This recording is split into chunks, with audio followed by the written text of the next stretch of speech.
The growth of markets, domestic and international, and the growth of free trade in Britain, c. 1780–1914. The period 1780–1914 witnessed the most dramatic expansion of markets and the consolidation of free trade in British history. Domestic markets grew through urbanization, rising real incomes and revolutionary improvements in transport, while international markets were captured by Britain's industrial-led and imperial reach. British exports became the engine of this dual expansion, contributing directly to national income growth and enabling Britain to sustain a policy of low or zero tariffs. The repeal of the Corn Laws in 1846 and the Cobden, Chevalier Treaty of 1860 marked the high point of free trade ideology, yet the relationship was symbiotic.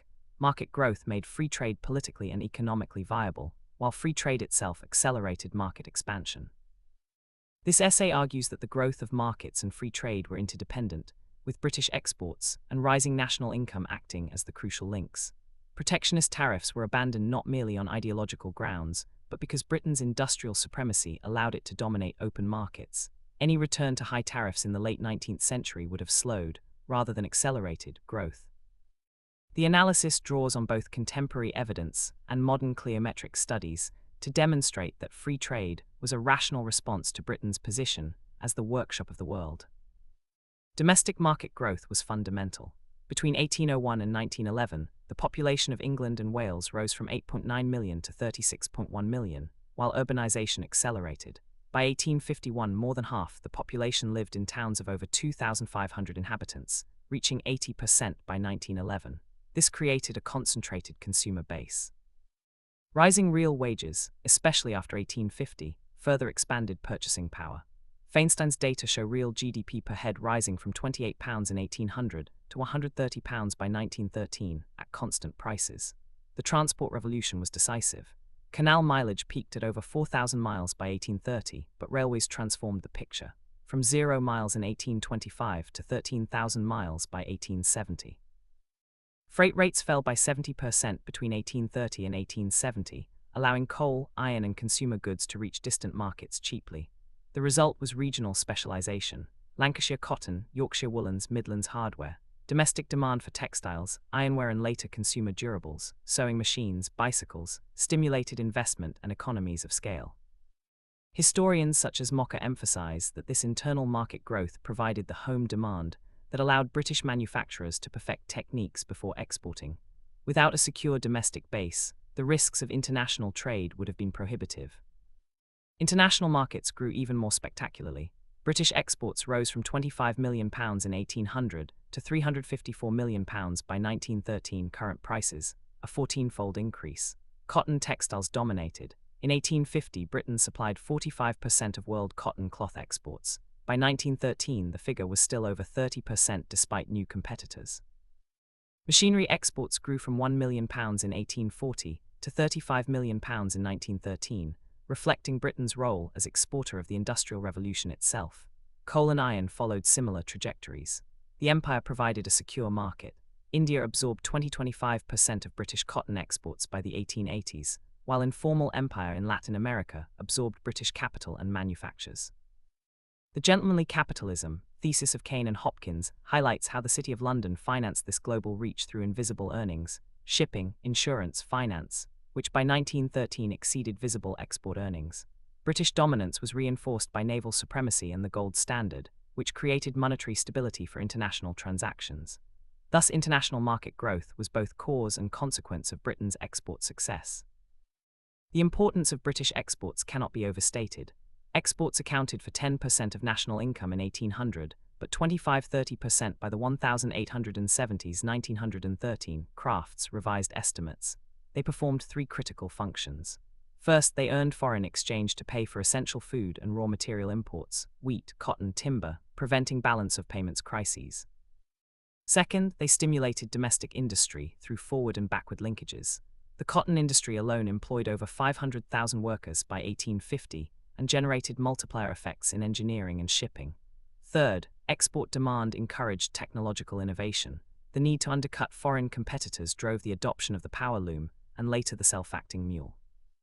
Dean and Cole's classic study showed that export-led growth explained up to 40% of the acceleration in industrial output between 1780 and 1850. Without expanding international markets, the domestic market alone would have been insufficient to sustain the scale of investment required after 1830. National income growth was both a driver and a beneficiary of market expansion. Madison's long-run data show UK GDP growing at an average annual rate of 2% between 1820 and 1870, and 1.8% between 1870 and 1913, outpacing most European rivals until the 1890s. Per capita income rose faster than population, indicating genuine productivity gains. Free trade contributed directly. By lowering the cost of imported food after 1846, it raised real wages and domestic purchasing power, while cheap raw materials reduced production costs. The terms of trade moved in Britain's favour until the 1870s because of its industrial lead. However, the relationship was two-way. Rising national income financed railway investment and urban infrastructure, which in turn enlarged domestic markets. By the 1880s, the Great Depression debate highlighted that slowing export growth, caused by foreign tariffs and competition, contributed to stagnating real wages, showing how sensitive national income had become to international market conditions. The growth of free trade was the policy counterpart to market expansion. Until the 1820s, Britain remained protectionist. The Corn Laws 1815 kept grain prices high, and average tariffs stood at 30–50%. The shift began with Huskisson's tariff reductions in the 1820s and accelerated under Peel. The 1842 budget cut duties on 750 items. The 1846 Corn Law repeal was the symbolic turning point. Gladstone's 1853 and 1860 budgets completed the process. By 1860, Britain had virtually no protective tariffs, only revenue duties on a handful of luxuries. The Cobden-Chevalier Treaty 1860 with France established the principle of most favoured nation status, spreading free trade across Europe.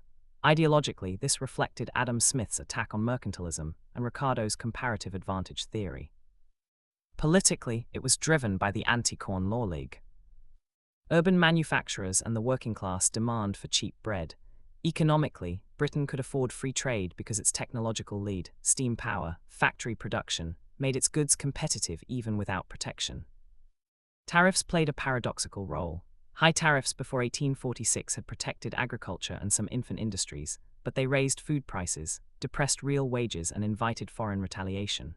Repeal lowered living costs. Wheat prices fell from 55s per quarter in 1846 to 40s by the 1870s, boosting urban demand.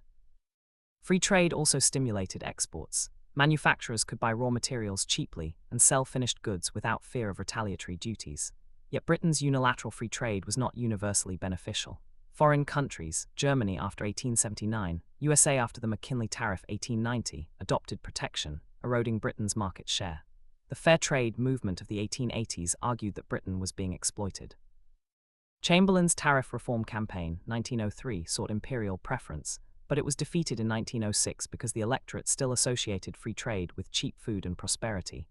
National income data support the free trade case. Between 1850 and 1870, when free trade was purest, GDP growth averaged 2.5% per annum, the fastest sustained rate of the century. The interplay between markets, exports, national income and tariffs reveals interdependence rather than simple causation. Domestic market growth provided the secure base from which exporters could risk international ventures. Rising national income from export success justified the political risk of abolishing tariffs. Free trade then reinforced both. Cheaper imports raised real incomes, enlarging domestic markets, and allowed British manufacturers to compete globally. However, this virtuous circle had limits.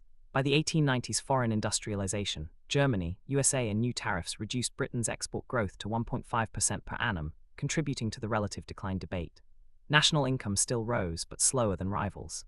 The persistence of free trade despite these pressures demonstrates Britain's confidence in its invisible earnings and service sector, which by 1913 generated £200 million annually. Thus, tariffs were not abandoned blindly. They were sacrificed because the combination of domestic market buoyancy and export strength made protectionism unnecessary and politically costly. Conclusion: the growth of domestic and international markets and the growth of free trade were mutually reinforcing processes between 1780 and 1914. British exports were the dynamic link. They earned the foreign exchange that paid for imports, stimulated industrial investment, and contributed 20–30% of national income growth.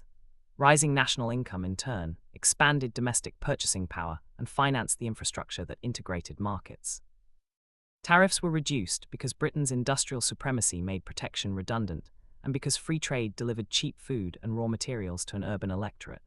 While foreign protectionism after 1870 exposed the risks of unilateral free trade, the policy remained intact because the benefits to living standards and export competitiveness outweighed the costs. The Cambridge Mark scheme rewards precise knowledge of dates and statistics, evaluation of economic mechanisms, and a clear overall judgment. This essay demonstrates that free trade was not an ideological experiment, but a pragmatic response to Britain's unique position as the first industrial nation. Market growth and free trade together created the Victorian economic miracle, even if that miracle contained the seeds of later relative decline. Britain's experience shows that open markets and low tariffs can accelerate growth when underpinned by technological leadership and rising national income, but they require continuous adaptation when that leadership is challenged.